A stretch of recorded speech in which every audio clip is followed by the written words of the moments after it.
Hello, wrestling fans. This is DJ Magic J with the Hip Hop Original Scan Dues and honorary side, which is gone MIA as usual. But you know what? Honestly, this is a remarkable collaboration. This guy we've been watching from the Attitude Era. This brother, he's the reclaimed sexual chocolate, the king of the jungle, the silverback, the world's strongest man, the one and only Mark freaking Henry. Two mega powers meeting here tonight. The mega powers, brother. The mega, yeah, the mega, yeah, the mega powers, yeah. Mega powers, yeah. And Scandoos, what do we do on every episode when we're introducing a guest? Because this is not just a normal guest. This is a ultimate guest. The mega power handshake. Let's get Yes, it in. yes. Oh, wow. That was the world's strongest mega power handshake. I've got Jake. in my hand right now.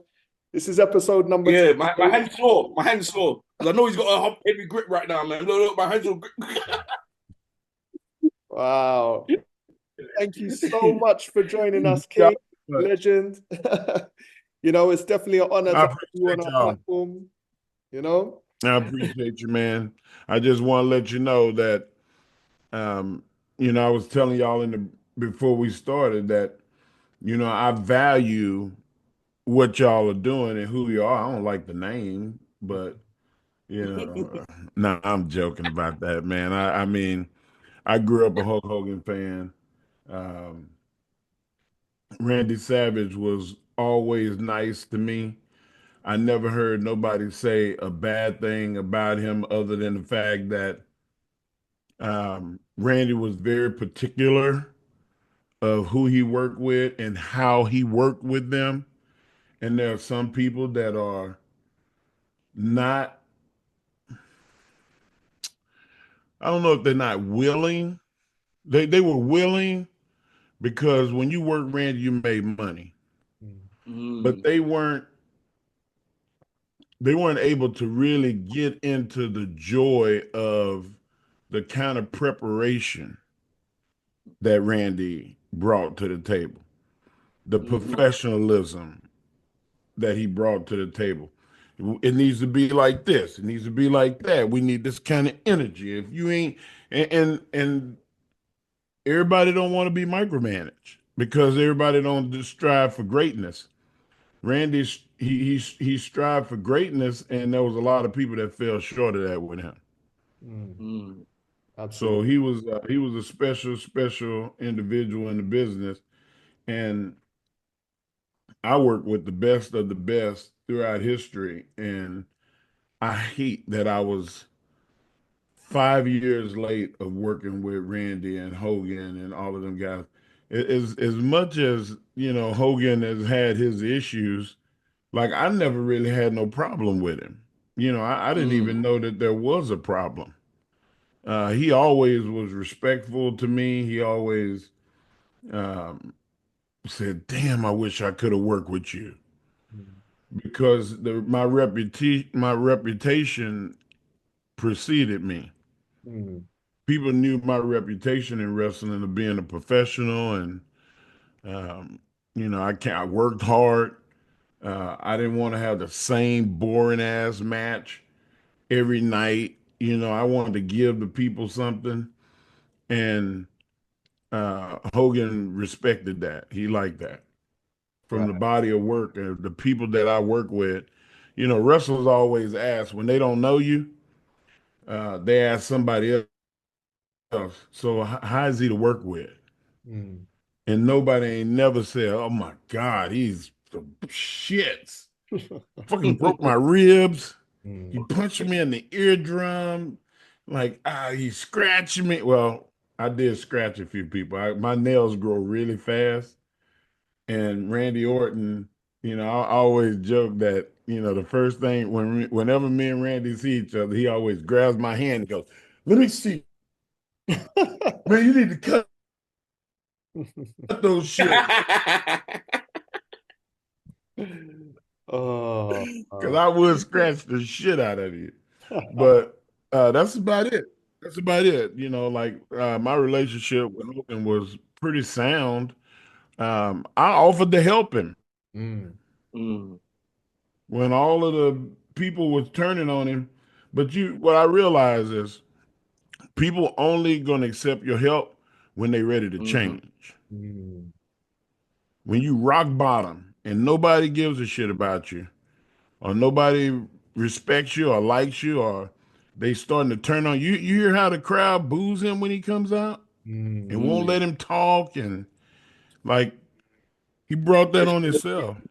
Especially most I recently. I I respected the dude, Mm. Mm, and I don't want black people all over the world mad at me because I side with Hogan and he ain't doing the right things. Mm. That's not my fault.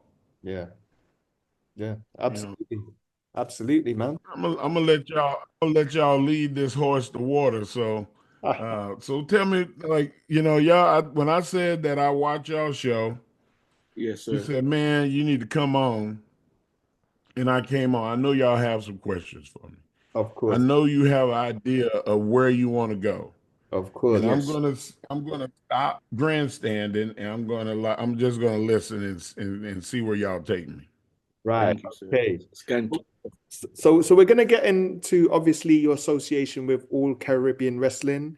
We're gonna get into you being a DJ with the Sweet Chin Disco. But a question I would like to ask you before we get to that point is something that I guess young black boys around the world could listen to and get some inspiration from.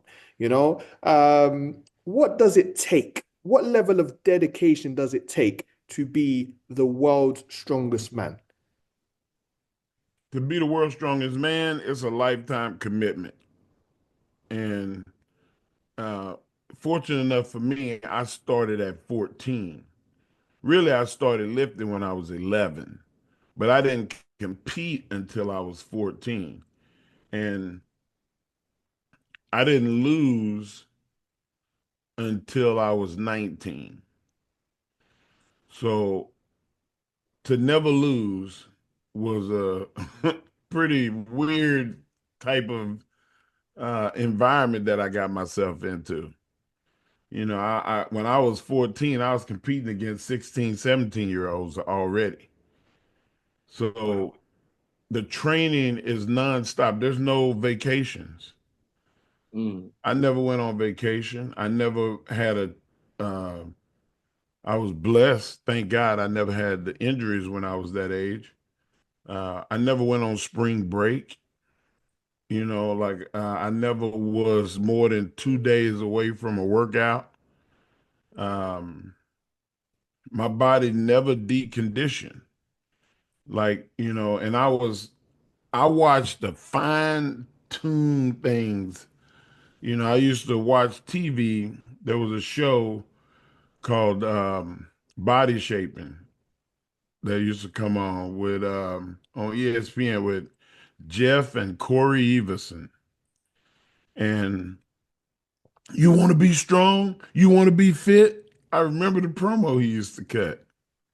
He's like, "Well, welcome to Body Shaping," and he would get in, and him and his wife, they would, and I met Corey. I met his wife Corey, and told her the story, and she just started crying. She said, "You're joking," and I said, "No, I was I was 12 years old, watching you and your husband and copying everything y'all did every day on Wow. Saturday, Sunday. When church was over, I would run home, take my church clothes off because you had the special clothes that you wore to church, and then I would go and put on my regular clothes and go work out. Wow. Like I don't remember a time when I didn't work my ass off, and I didn't think I was working. I was having fun doing it, and the other kids around me would come to my house and mm, live with me. Wow. That's amazing. My team, the first year that we got a powerlifting team, Mm. and I mean in '87, we won state. The kids in my little country ass town won the entire state of Texas. We never had a program. Wow. My brother came in third.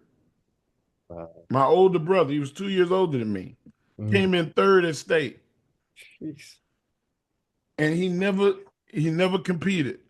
So where did this level of drive and dedication come from, man? Who inspired that? You know what? I don't like failure. I knew that I had to be charming, um, because I watched my friends when I was younger. When I wasn't interested in girls until I became like a senior in high school, and I saw everybody like going to prom and all that kind of stuff. But I wasn't interested in no girls. I was trying to train and be the strongest kid in the world. Once I realized, excuse me, that I was close, man, I was about that life. That's all I did was lift weights, play football, basketball. I Mm. was athletic, and I would watch the failure of my buddies. They go talk to girls, and the girl would reject them, Mm. and I'd be like, "Ooh, damn, that looked bad." And I just didn't want to fail, so I just didn't focus on the girls. All I did was throw all myself into training. You're right. But I watched, Mm. and um, I saw what was successful. And I was never handsome. I never looked at myself in the mirror one day in my life and was like, yeah, that guy right there. Mm. Never. But what I did have is a lot of confidence, and I had the willingness to try to make people laugh. Mm. And that was always my one of my strong suits, is just having a good sense of humor and being the cool guy. Like, people was like, my brother was, you ever see that movie Friday? Yeah. Hmm. In my neighborhood, in my city, my brother was Debo. Oh wow. He came around, tuck your chain, you know, get your shit What? together, because he was scary, and he was an outstanding athlete and football player, and should have been an incredible pro, but he had Mm. a career-ending injury. And all the guys that went to the NFL that knew him, they used to tell, they were like, bro, you Pat Henry brother? Holy shit, that dude was crazy. I said, yeah, I know. We lived in the same house, and I didn't talk to him. I didn't like him. He didn't like me. You always trying to be funny. You Mr. Funny Guy, huh? I'm like, yeah, I'm funny. I was like, but if you come over here and try to do to me like you do to everybody else, I'm gonna put these hands on your ass. And he would be like, that's why I like you. You ain't scared of shit. He said, you should be scared of me. You better be glad you my brother. And he would just walk off. Mm. What? But anybody else, he had people, man, people, you ever seen like the old white lady run across the street and hide her purse because she see you? That shit happened to me a bunch of times in my life. Oh wow. Just change the side of the street. That's what people used to do to my brother. Oh If wow. he was coming, they'd turn around, go the opposite direction. Mm-mm. And that's where the Hall of Pain stuff came from. It's like I drew a little bit from everything scary, and that's who I became. I was closer to being like sexual chocolate, like just playing and joking and laughing and trying to be sweet to the girls and all that kind of shit. Mm. Like, man, I DJ and do comedy. Wow. That don't Those things don't fit into the the rough gangster category. If Mm. you wanted to get gangster with me, I would not advise that because I don't give a shit. Wow. If you want violence and you choose violence, it's a horrible decision you made. Man. But I don't wake up every day thinking tough guy. I Mm, don't. I never have. mm, I like people that have style and a way about themselves. That I like y'all because y'all have personality and y'all joke around and y'all love wrestling. And anybody that loves wrestling, you can be friends with them right. because they understand the good and evil and they want to make light of it. Mm, That's what wrestling fans do. I've never been in a room and been like, wow, this dude's an asshole. I just don't like him. mm. If it was a bunch of wrestling fans, because they not worrying about each other, they worried about wrestling. Yeah, yeah, absolutely. Uh, Like you go to WrestleMania, them some awesome weekends mm, yeah, because I've met fans that I still talk to today. that's amazing. Wow. But I always tried to be an inspiration to people. I've done a lot of charity stuff. I raised shit millions of dollars in my life, and I wanted to give the impression to other black kids that if you work hard like I work and you stayed out of trouble and you sacrificed, you could be great at something. Mm, And I wanted to be the example. I always wanted to be the big brother to everybody. And anybody in wrestling will tell you, Mark Henry helped me more than anybody because that's just who I am. It's not like I'm doing it because I want attention from it. It's just who I am. But yeah, you'll find a lot of that in the wrestling world. Um, I understand what it takes to be a constant professional, and that's what I try to exhibit. You mentioned in the open the mhm. silverback, Right. the Yes, king sir. of the jungle. I never liked that, and I told them don't do it, and they did it anyway. And then I ended up saying, "Look, called the meeting, Vince, everybody in their staff, don't call me that shit no more." Mm, Wow. I was like, "Black people, look, I'm an Olympian. yeah. I'm a Mm, black man in America. Mm, Can't call me no damn primate, no mm, monkey, mm, no gorilla. I mm, ain't no animal. mm. I'm smart as everybody in this room. Yeah, man. Don't do it." Mm, And it's a lot of people never stood up for themselves in wrestling mm, because they thought that if they stood up for themselves, that they would get bricked and they would be doing jobs to the midgets. mm, But with me, they knew who I was. mm. And if I didn't like something and something troubled me, you know, um, it usually either got changed or we would work on what's the better option there, Right, you man. know. So I got blessed.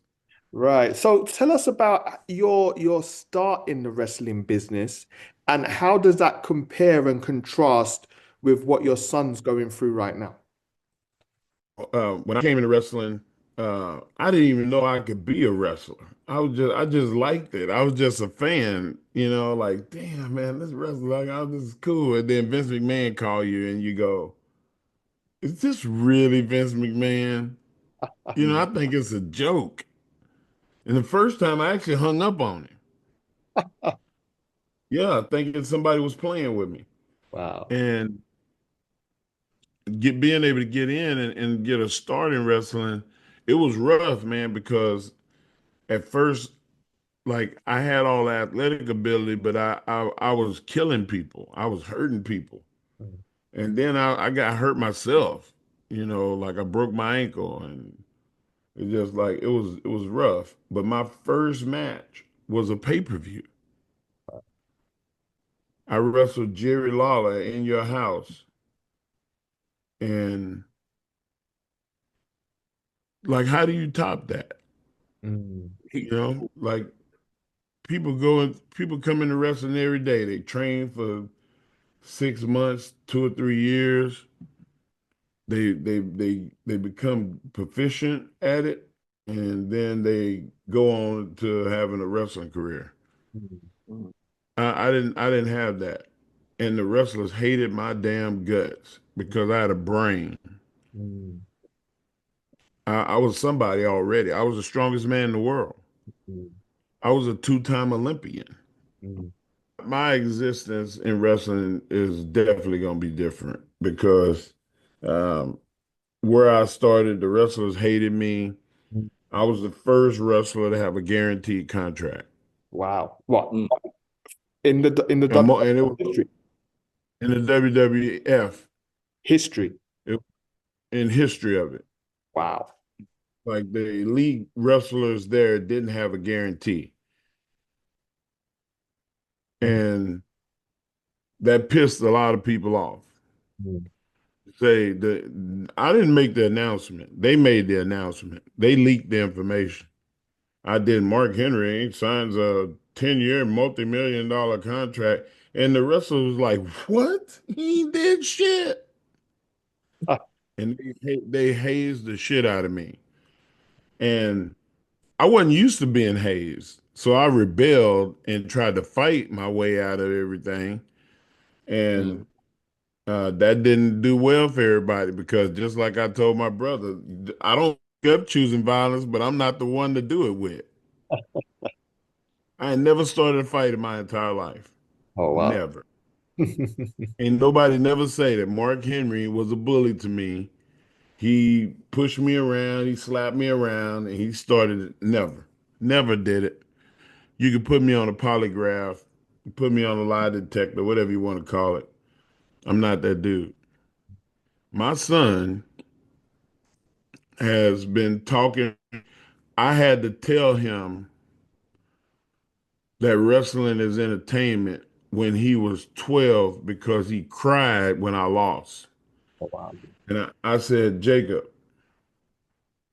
now I'm going to tell you something, but I don't want you to be mad at me when I tell you. And he was like, well, why would I be mad if you tell it to me? I said, because it's going to either ruin everything for you or it's Mhm. going to make you go, oh, one of the Mm. two. I said, are you ready for that? And he said, okay, yeah. And I said, Jacob, I know who's going to win, who's going to lose.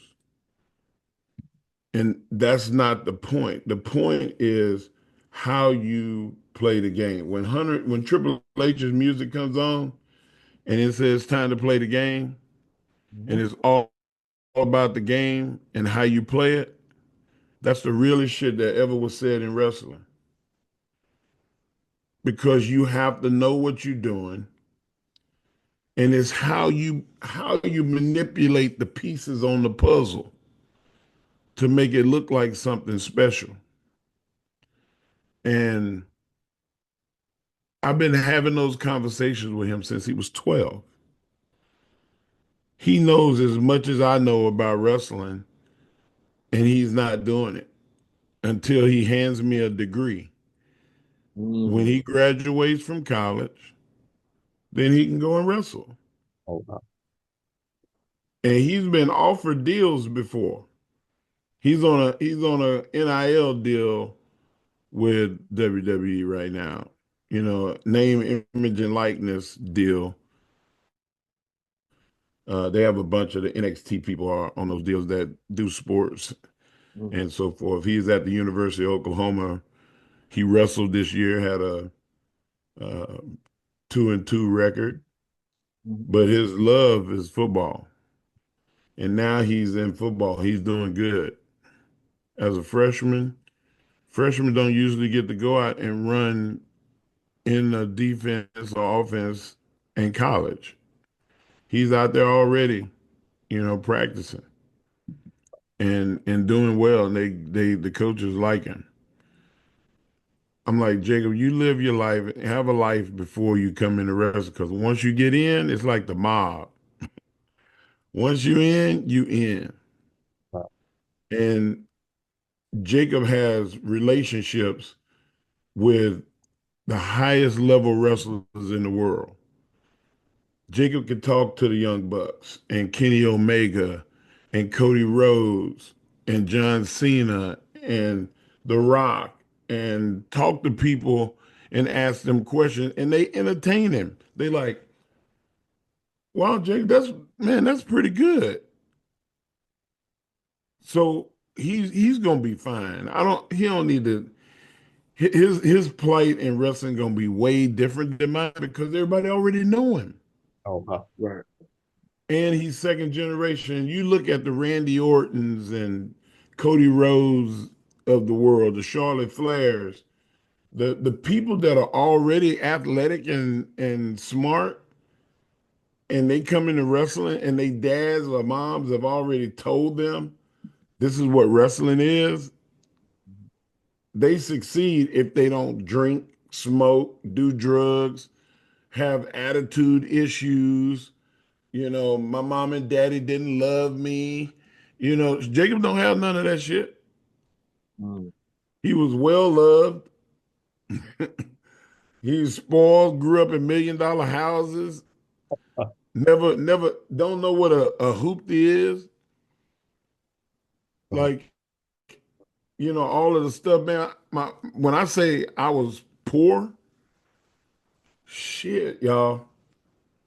Like my mom never made more than $12,000 in a year and was too proud to take government assistance. It's like, no, no, I don't do that. Well, I work for everything. We work for everything we get. That's why I'm who I am. Mm, I'm a hard worker. You ain't never gonna outwork me. mm.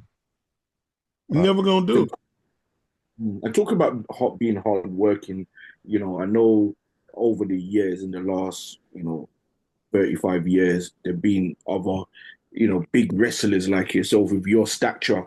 So, what do you think about like, black brothers in the wrestling game, who is not of the build of like, for example, these, bodybuilding type of muscular guys like yourself, Keith Lee, Kamala, Vicious, Omos, and, people like Junkyard Dog and stuff like that, who's been dominating, and what's in the future for big brothers? Because I'm a big guy myself, you know what I mean? But I'm Bro, just the future, I'm telling you, one of the guys that's the future of black wrestling is where it's from where y'all Mm, from England.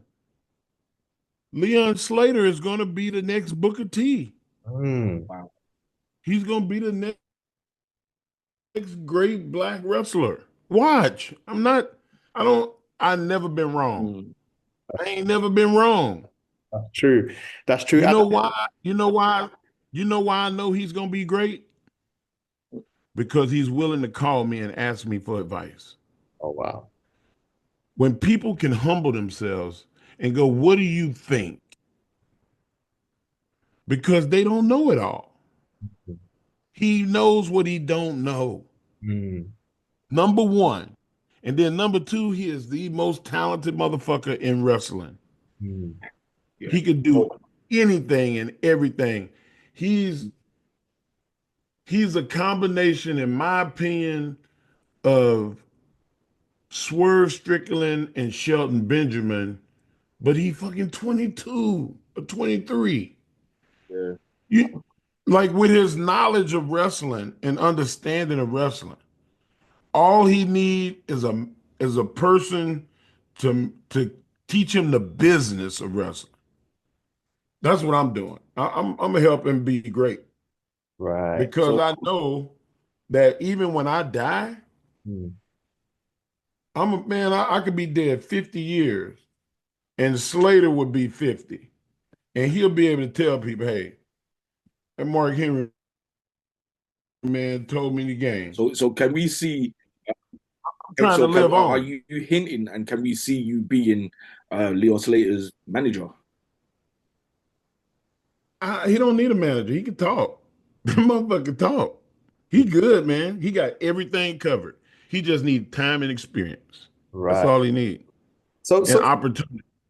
And I told him already, I was like, if your contract will allow you, I will book you in All Caribbean Wrestling. He said, man, that would be awesome. And I said, no, it would be awesome to have you work for me. That's And amazing.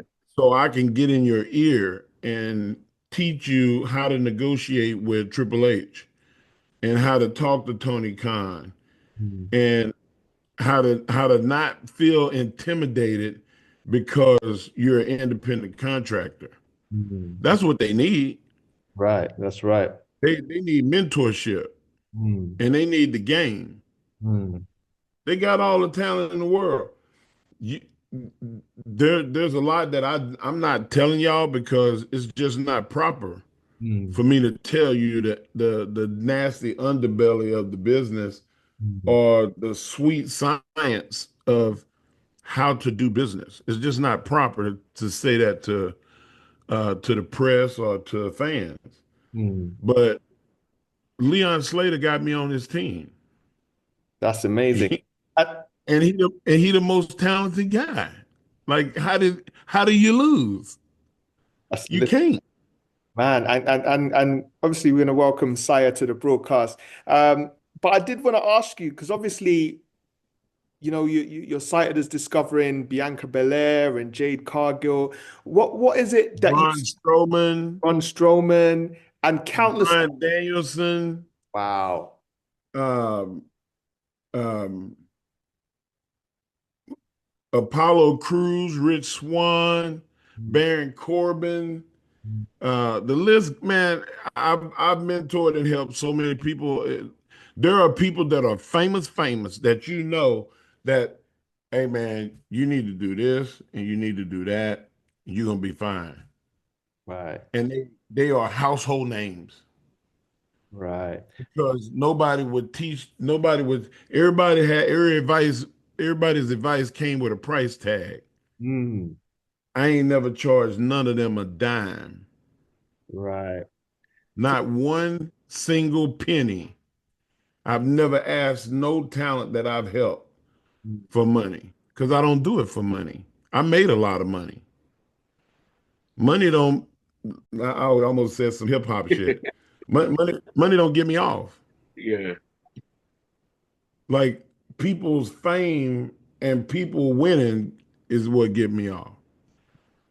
When I see somebody use what I said and they succeed and they go, hey man, that's why Braun Strowman and Bianca and Jade, they cry when they talk about me because they weren't thinking about wrestling. They didn't give a fuck. They were fans. And I said, no, you don't need to be a fan. People need to be a fan of yours. Hmm. And they didn't have nobody believe in them. Think about all the people that believe in you in your life. They said, no, make your own damn podcast. Fuck being on other people's podcast. You do it. Mm. The people that get behind you, man, you have a affinity for them. You have a love for them. My mom supported the shit out of me. There's been other people that have supported me and pushed me and mentored me, teaching me how to be a businessman. I created my own brand, Remarkable, because I'm trying to help people.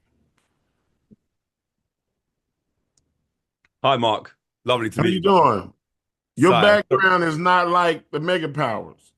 No, I'm an honorary mega power. You see what I mean? So I'm the Sami Zayn of the group. I Oh, jump. he didn't get the handshake. They, No, they, no they let me handshake do it. for you. They give me they sometimes let me do They it, man. get I'm you the honored. high five. They like, all right. When we want him to eat, yeah, we will feed him. Hey, yo, hey, the disrespect's enough. One time you called me Miss Elizabeth and I nearly slapped you, you know? Hey, see that? Don't be questioning manhood now. But I guess I wanted to intervene with that um what you were talking about in terms of wrestling and you paying it forward and helping people without asking for a dime and just the recognition or just seeing people excel because of that. Me and Scandus ourselves are in the arts business and charity work. We've done a lot of youth work because we are very much on the understanding they're not so many positive role models, and a lot of people don't grow up with a father figure or a mother figure in their house. So we tried to, create a space in the community where they can express themselves artistically, musically, and passionately in all forms of performance art. And that brings me to wrestling. Do you think what sort of infrastructures are there in maybe in your town or in America in general, where people from the community can access wrestling schools affordably and be given the right sort of guidance to get into the business? Well, I do a program called Mark Henry Strong Kids, and I train kids on not just the how to lift with your whole body and be healthy, but also a strong and healthy state of mind. Right. We soft in this country now compared to when I grew up. Jacob is going to be fine. Like he's going to come into the business. He knows everybody. The CM Punks of the world, like they talk to him without me Mm. because they follow him on his social media. And Mm. like he was like, "Yeah, Dad, I got a message from Punk today. He told me that he saw me. I look good. I look like I grew some or whatever." I'm like, "Man, that's awesome." But nonetheless, my Jacob is gonna be fine. I'm thinking now my daughter might. She never had any interest, Wow. but she's a freshman in high school, and out of 166 girls at the state wrestling tournament, she went to state and placed fifth Wow. as a freshman. She was the only freshman in the entire tournament. Gosh. So, If we and had a round of applause button, we'd press it, but we don't, unfortunately. bro, Yeah. she's the one that people need to look out for because she has my mentality of work. Like she hates to lose more than she loves winning, just Mm. like I do. Mm. That's amazing. That sounds like But, another but Charlotte Flair on our hands. yeah, another one. Another one. Wow. So she's going to be competing with Bianca maybe at WrestleMania 49. We'll see. We'll see. I'm front row. I'm front row for that. And I got all the pictures. Like I got pictures of her from the time she was a little bitty, like 1 years old, taking pictures with wrestlers to just last year. She took a picture with Bianca, and she's never met Jay before. Wow. And she asked me, she was like, "When am I gonna get to meet the Jade?" And I said, "You know what? I don't know." I was like, "She's not gonna be at the event that we're going to because Jade was injured, Oh, or got out of wrestling when the last time we went. So mm. they're gonna meet eventually." Oh, wow. That's incredible. But you wanted to talk about all Caribbean. Yes, I mean, with obviously two-thirds of us strong Caribbean background and heritage, it was amazing to Jamaican. hear. Yeah, so it was amazing to hear about the existence of all Caribbean wrestling, and then to see you as the face of it, as the commissioner, as how did it come to be that you became the face of all Caribbean wrestling?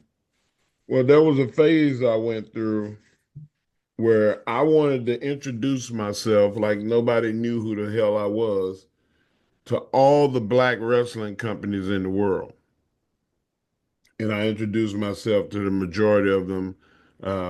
There's a couple in the UK of guys that run that I don't know them, but I'm sure that I'll meet them on that tour while I'm in the UK for Sweet Chin Disco. But I reached out to Ashe, Darius Lockhart, and Booker T at ROW. ROW. And I reached out to JB at All Caribbean and several others.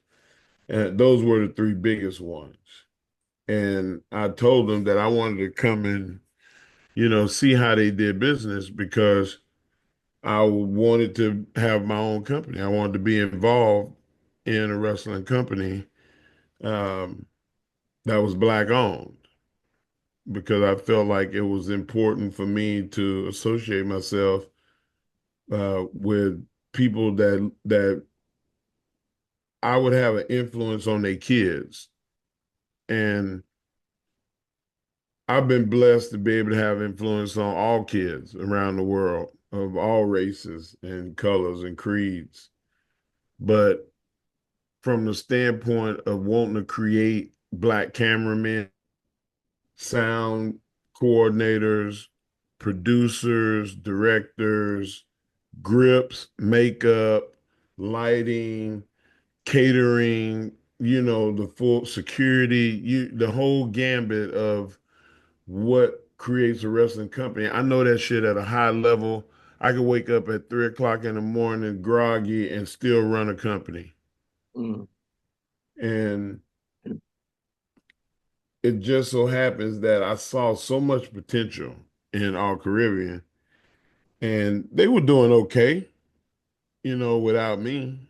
I mean, they didn't need my help, but um, when I went, like the ministry or the government of the Caribbean were like, "Oh, I know that guy. Like, we love to have you come over more." And I said, "Man, I appreciate that. I told you, I like being liked." And I said, "Well, if I thought that this company would make more money, then I would come over and I would do some stuff where it wasn't just we're doing money grabs, but we would add something to the community and to the country." And they loved it. And um, a few more conversations and me saying, "Hey, fix this, fix that. I think this could be a winner." And the owner of the company is like Leon Slater. He knows what he don't know, and he's willing to listen.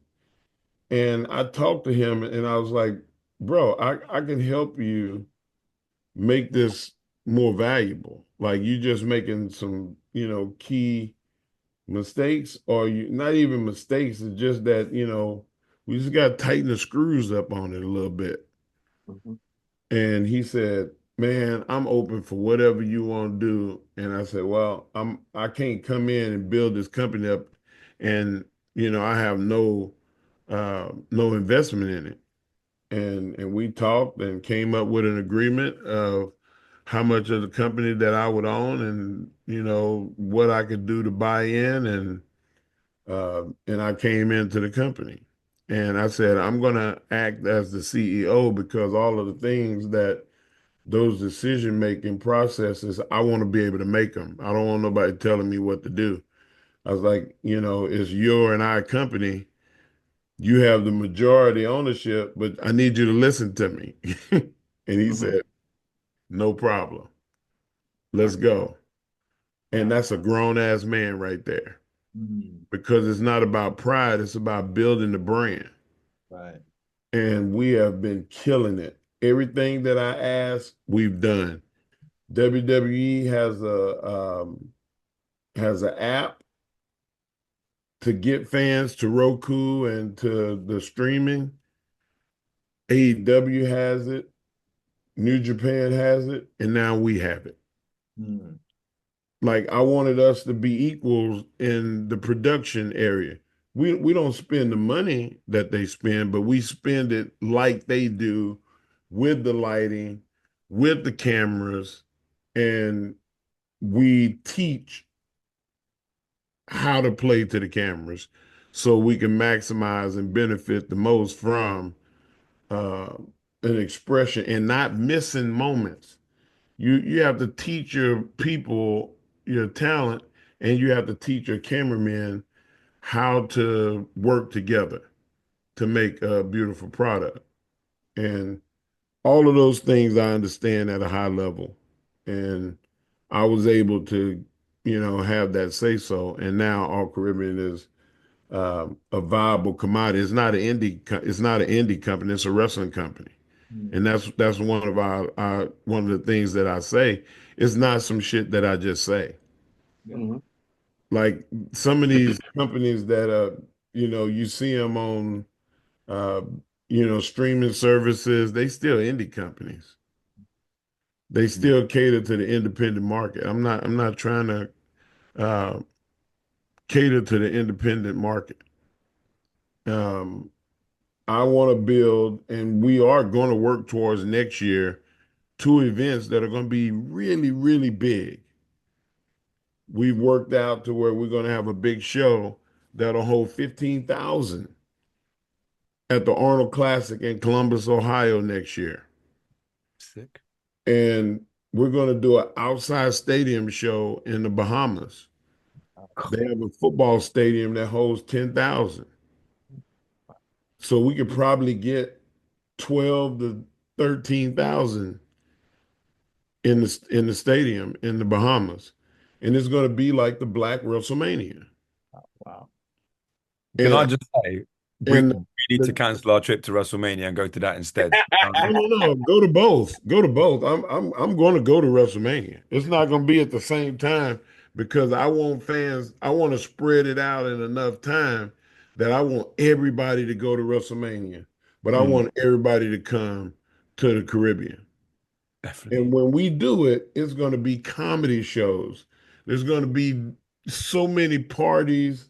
There's going to be everything entertainment, art galleries, like the world famous um, African artists from all over the world. I want people we want medical and health clinics, everything that you can do to benefit Black health. We want in the Caribbean. And um, like I'm not saying I'm going to die tomorrow, um, but I'm working for statues. I'm not working for money. Mm. I want people 200 years from now to know I existed. And I've done a lot. I know people gonna remember me, but like, man, I'm not on the murals. When they show Martin Luther King and Malcolm X and Frederick Douglass and famous African American theologists and artists, my picture's not on there, Mm. but I want it to be. Mm. Like that's what I'm working for. I Wow. want to do for people, but I also want to do for my family. I want my kids to own. I Mm. don't want them to just work for people, Yeah. So that was my whole philosophy on getting with All Caribbean. I went to them. They didn't come for me. Mm. Wow. So basically you've hinted at the possibility that we may get a Mark Henry run wrestling company at some point in the future. I already run All Caribbean. Yeah, Okay. you're right. But, Yeah. but independently from that, or are you sticking with all Caribbean? I'm going to stay with All Caribbean. If I got a job working for another company, it would be independent of me running All Caribbean. I'm not going nowhere. Mm. That's amazing. That is absolutely amazing. And would there ever be an opportunity that you could bring all Caribbean wrestling to the UK? Because there is a massive Caribbean, I guess, There's been conversation because we want to do something, and we would probably start it because of the diversity in the Haitian and Jamaican and the island, so many different islands of people that live in London, Mm. and to bring the entire UK to one universal spot to do a show of people that represent them in all of the nations um, is going to be a big deal. We're going to get it done. We just got to keep working. Yeah. Yeah. I feel like a huge dream would to be just put it on in the middle of Notting Hill Carnival. Do you know what I mean? very doable. This Very Caribbean festival, doable. just put it right there next to Rampage. The big system sound. What? Caribbean That'd be wrestling. hard. Mark You Henry said got me in gassed. Nottingham. You said in Nottingham. Notting Hill Notting Hill Carnival. Carnival is London is Europe's biggest carnival. You know what I mean? So it's been going on since the 60s. We happy it happens every August, every end of August. Bank holiday. Okay, y'all have to send me some information on it, and So, then so, so, so it Yeah, don't usually worry. usually y'all clashes. could be the catalyst for where we do the show. I think we can realistically make that happen. And it How usually cool is that? clashes with All Elites All In at Wembley Stadium is Yeah. usually on the same day as the Notting Hill Carnival. So is usually a lot going on in London that day. So All right. yeah, yeah, yeah.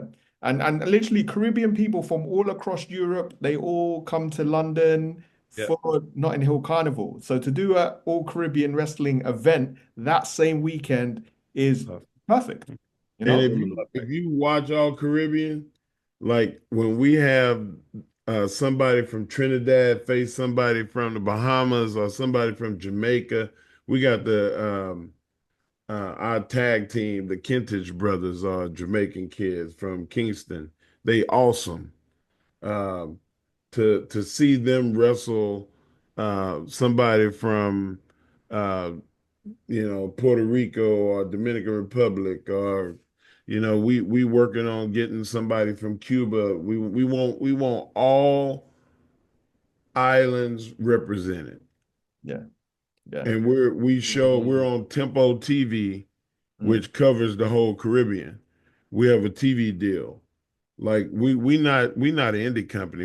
I'm telling you, we're a TV company. We're on television yeah. every Saturday, I, prime time. that's a, I feel like I need to send some family from Grenada to come and represent. Come on, man. Come on, we'll take them. That's amazing. Wow. So when did DJ Mark Henry, where did he come from? Man, I've been like spinning and mixing for years. I always loved music. I used to make tapes back when the cassette days. I used to record, have the radio, and then I would have my recording. I would record, I have it all set. And then song, come on, run. I might not get the first 30 seconds of the song, but boom, man, I hit it. And then I record that. And then I would mix stuff and make tapes. And I was doing it for girls. I was making girls tapes. I was a slide. What? You're Old bringing, school. Make a girl a you're bringing mixtape. back, Yes. Gotta you're make bringing a back so much mixtape. memories. Yeah, man, I was a mixtape dude. And Mm. I always wanted to do radio, but I thought that I was gonna do the Quiet Storm with Mark Henry and just play romantic music late at night. You know, the baby making music. Jeez. Yeah. So you're bringing back so much memories as me starting off as a DJ when I was, like 12 years old, and then later on getting cassette tapes and just like waiting for my favorite radio show to start and just to queue up and record the track and when mixed in together. And I'm like, how did I do that? You know what I mean? So it just brings back so much memory and nostalgia to how I was back in the 90s. I used to put wax. I would take hot like a candle, and I would put hot wax in between the cassette components. So when I closed it, it didn't make a sound. So when I pressed it, it would and start recording, and there would be no click. You know how people used to you had to hear the click in it? I was Yeah. innovative. I was innovative. I was doing some major shit. Well, I'm telling you. I, The Alchemist. Oh yeah. man, I love mixing. Like the guys that I work with are Indian. Uh, one is from India, and the other one is from Pakistan.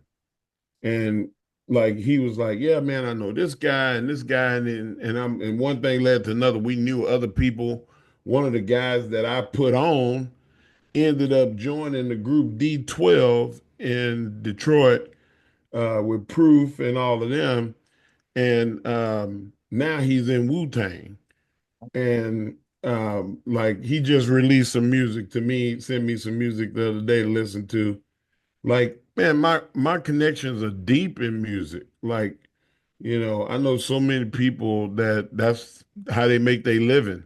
Mm. And I started going and scratching at my boy Smacky's house, or when he was DJing at a place, I would get there early and be like, hey man, show me how to do this. And now it's different. Like I could take my computer and I can run up a list of about 100 songs, and then I can layer one song on the DAT while I'm pulling music on the other side, and I can just crossfade it right into this song, and then program another song, crossfade it into that one, and I started blending stuff where it it sounded like I heard this group. Well, it's not really a group; it's a brand um, called Remix Rumble, and they based out of Toronto. And I called the guy. I told you, man, I ain't beyond calling somebody and going, man, I like what you do. Like, keep doing that, And he was like, yo, man, you sound like you really love music and DJing. I was like, I do. He said, won't you come and be a guest DJ? That's how it started. Wow. And we see a battle from the basketball and wrestling. Mark Henry versus Shaquille O'Neal. Because Shaq's a big DJ. Yeah, he's doing good.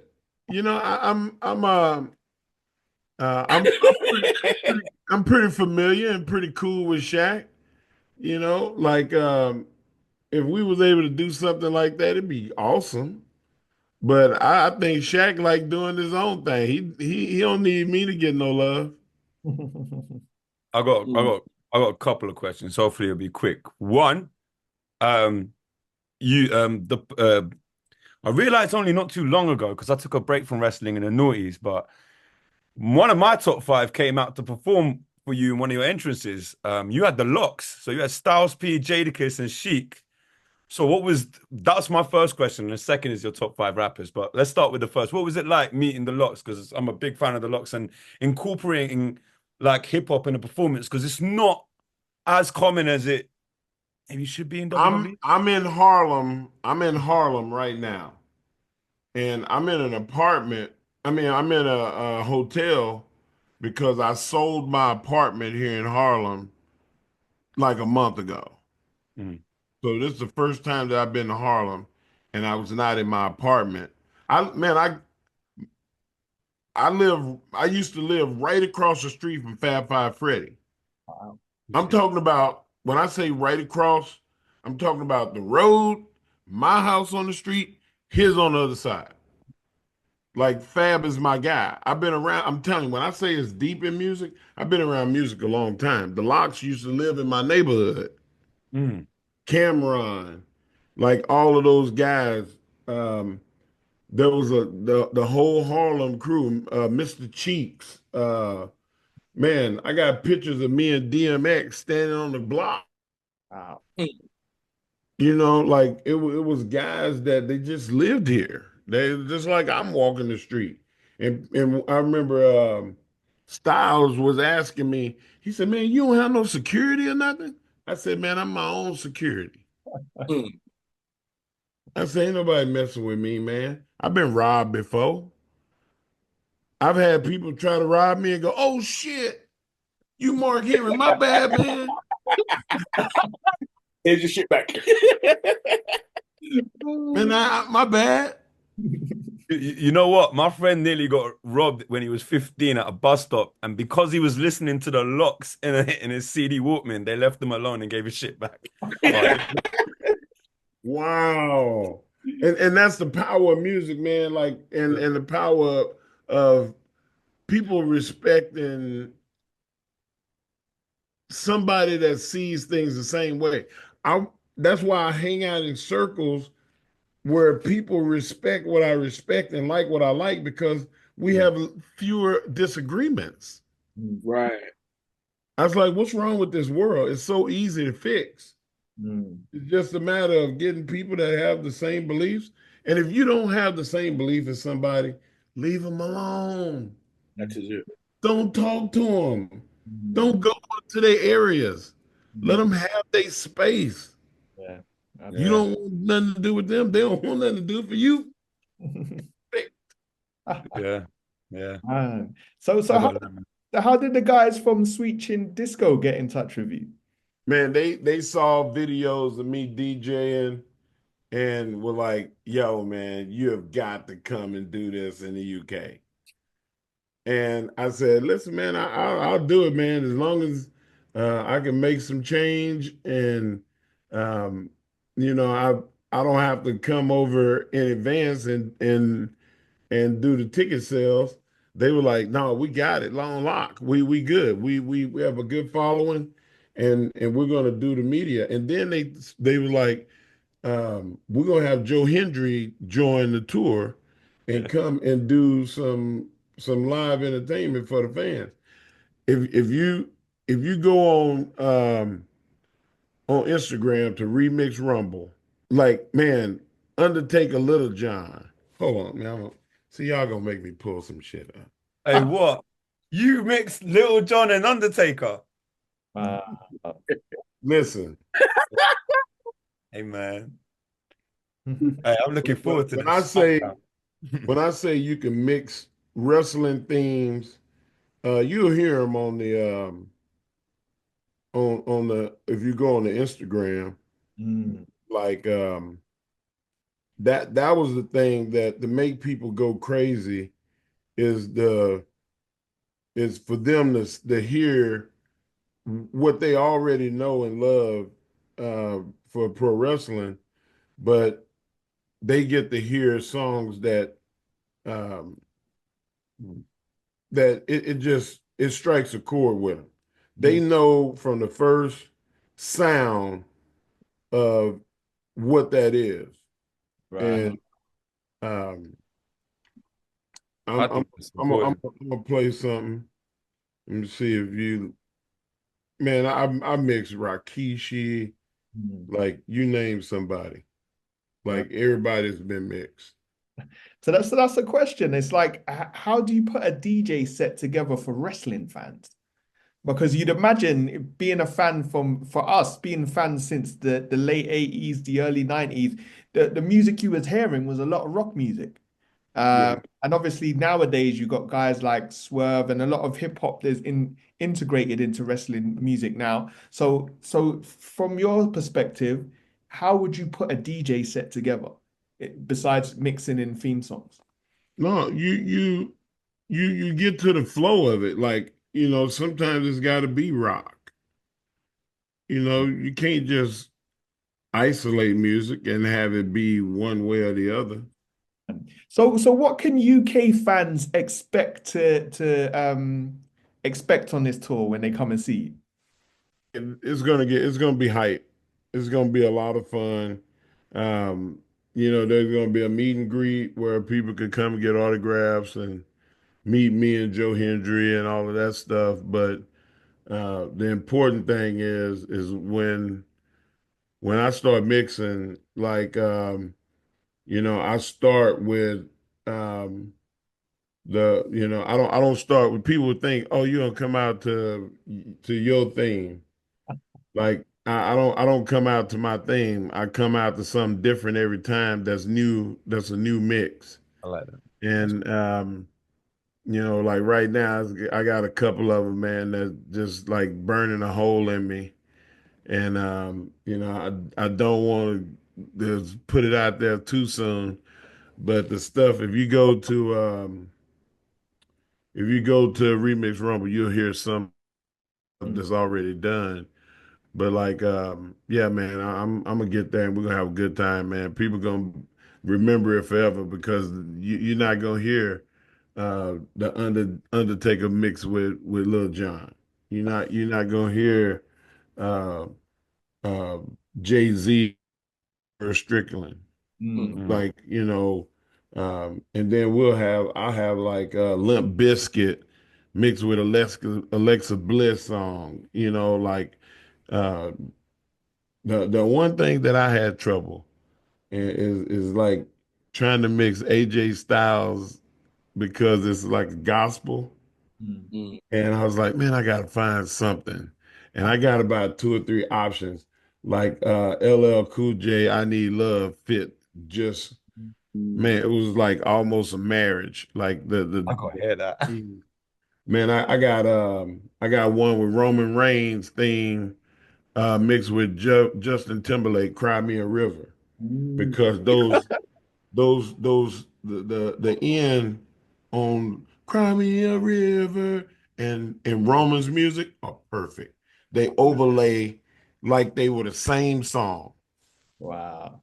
What It's I was gonna ask you, yeah, is not was the answer to tell is that I really miss you at AEW and saying those words, what you say, at the end of a it's time. It's time for the main event. I like it when oh, I say Fight. that's I enough told you talk. I love it when you say that's enough talk. You just shut everyone up. Yes, enough yeah, talk. it brings it People would get hyped. That's DJing. I was a hype man. I just didn't to get to play the fullest extent of what I wanted to do. Hmm. Um, I don't wish them no harm, no foul. There's a lot more that I could have done. I just didn't. Nobody wanted my opinion. And like it is it's proven that my shit works because everywhere I go, I have success. Mm, It seems Yes, like sir. somebody like that, you want to listen to them. mm, Yes, sir. But Yeah. they doing good. I'm proud of the talent over there. Uh, I always like the referees. Um, Sometimes the referees over there get flack for trying to be too entertaining. But I'm like, if you're not trying to be memorable and you're not trying to be entertaining, what the fuck you doing it for? mm. Yeah. Exactly. I want everybody to get their shine on. Like, go do it. Right. And I think it brings the more. That's the one disagreement that I have with other people that I work with on Sirius XM. Mm, You can overdo it. mm, And you got to know when to be reeled in. mm. But being somebody that directs and produces, I would say, hey, please don't let me have to say something else to you about overdoing it, please. Like, what's overdoing it, what's not. Yeah, real talk, man. So you've got one of the most iconic wrestling themes, which people love, but I never heard the story of how you arrived at that particular theme.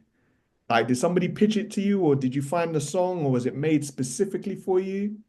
No, it was made specifically for me. Like, I knew Juicy J and the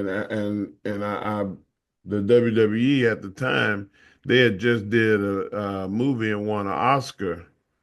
And they were like, "What do you think about them?" I said, "Man, I know them cats." And they were like, "Well, we have Prince Paul is going to be here in Atlanta next week, and he's going to come to the show. I want y'all to talk." And Jim Johnson said, "Hey, man, yeah, we exchanged numbers, and I talked to them on the phone, and then they came to the show in Atlanta, and we sat and talked for like an hour." And then they was like, "Well, I want you to hear these tracks." And I listened to about 3 or 4 different tracks, and I was like, "Ooh, that right there hits hard, man. I love that." And he said, "Well, we're gonna run some stuff and send it to Jim." Jim Johnson played it for me over the PA, the 3 different versions he played for me over the three in the arena the next week. And I was like, "That's it, man. That's the one. That's it. That's my song." Wow. And it didn't have all the lyrics on it. But then he started telling a story of me as a kid coming from where I came from to, you know, he used my terminologies. Like, when one of the things that I always said was, man, I'll split a motherfucker head to the white meat. And they put all of that shit, everything that I said that I didn't think they was really like writing, they wasn't writing it down. Mm.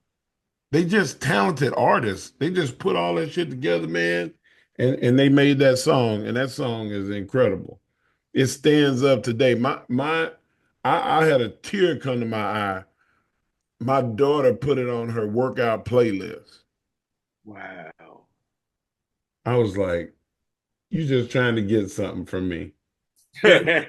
What you want? You want a car? How much money? You want a pony? What you want, girl?"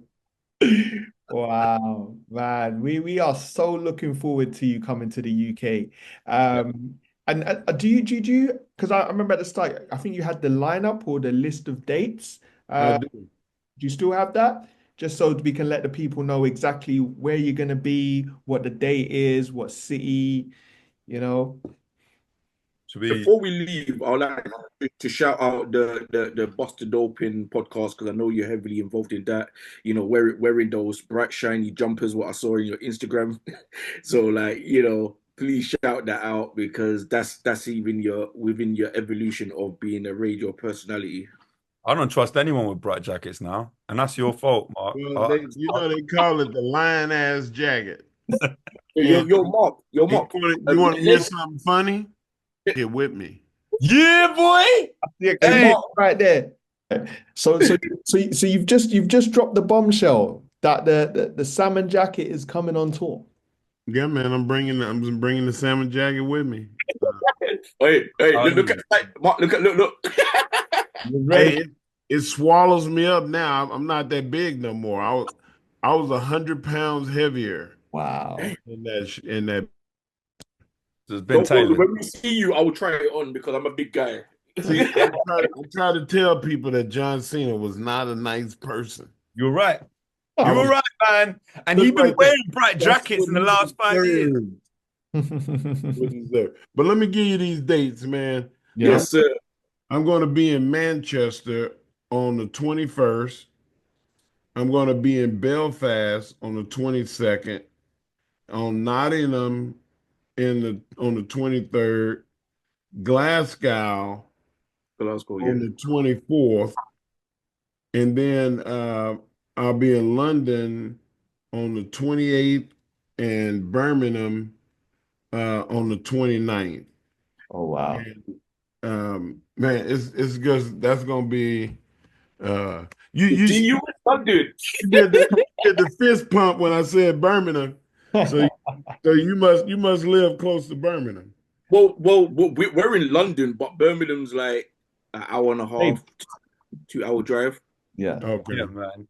We're definitely coming to the London one, but with all those dates, especially the 21st, I want an excuse to go out on the 21st, so I might come down to Manchester and check you, man. Definitely. Yeah, come on, come on. Like just let your people know, like I think that the tickets are getting thin, especially in those first four shows.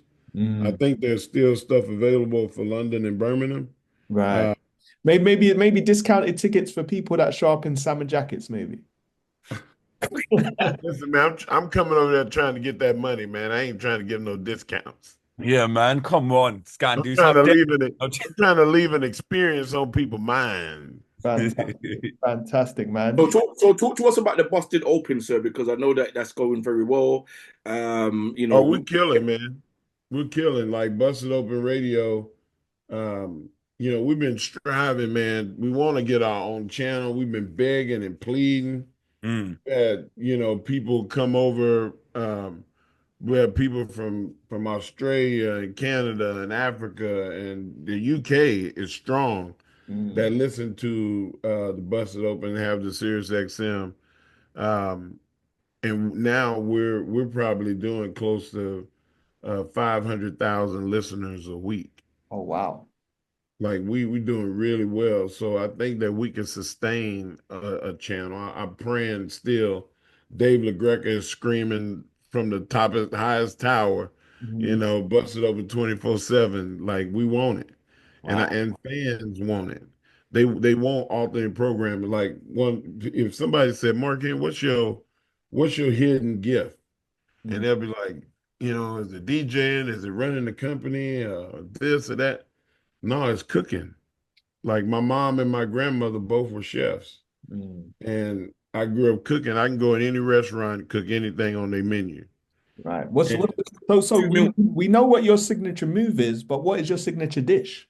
Yeah. well, I grew up on the border of Texas and Louisiana, so like soul food and Cajun food is, my favorite dishes.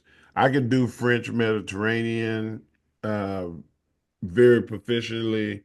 But Cajun is where it is. Like I love jambalaya, etouffee, and gumbo, and making my own boudin, being able to make lemon butter sauces and pontchartrain sauces. Like it's just in my blood. So Wow. we're gonna do a Mark Henry restaurant. I doubt the restaurant, but the cookbook is coming. I'm working on it right now. That's amazing. So the I'm in the world's kitchen a longest lot. cookbook. Got some sexual chocolate in there for dessert. Hey, I need to send you this video, Mark. I once Christmas Eve, I baked a bunch of brownies. I laid them all up on I laid them all up on the counter, and I videotaped it. And sexual chocolate was the background to the video. And I sent it to all my friends saying, "I'm coming down. I'm about to leave these brownies on your doorstep." So if I find it, I'm gonna DM. I'll send it to you. So Yeah, man. Do that. Do that. Wow. Mark, it has been an absolute pleasure and an honor to have you on our platform. So, so Yeah, if I had a hat, we'll take the locks off. We want to thank you so much for giving us this time. We look forward to meeting you when you're in the UK and coming to the Sweet Chin Disco. We're looking forward to following the growth and the journey of all Caribbean wrestling. Thank you. I appreciate that. And we want to give you your flowers for the incredible work you do for wrestling fans around the world, young Black men and women. You're a true inspiration and an absolute great. And we want to thank you so much for that too. We couldn't let you leave without warming up the hand. Me and Magic J have taken it out of the ice bucket. The swelling's gone down, so we're ready. Mega Powers handshake. Yeah. for the Caribbean people, I got my mighty mo for Jamaica.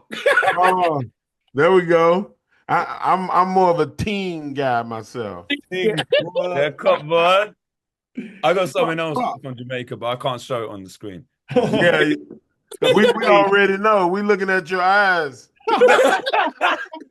You was talking about them brownies. We know what was in those brownies. I was professional for this interview. Fantastic. Thank you so much, Mark. No, but let's Hey man, tell all those people over there in the UK, please support Sweet Chin Disco. We're gonna come over there and kill it, man. It's gonna be a hell of a time. Hello, wrestling fans. This is DJ Magic J with Scanduce, the hip hop original. and we are the Mega Powers TV. And what we're giving you is exclusive pro wrestling content. You get interviews, you get podcasts, and a whole bunch of other things. So just remember, peoples, like, comment, share, subscribe to your friends, your family, Your enemies. and your loved ones. So just remember, we are the Mega Powers podcast TV, and we do everything else wrestling. The Mega Powers. Two Mega Powers meeting here tonight. The Mega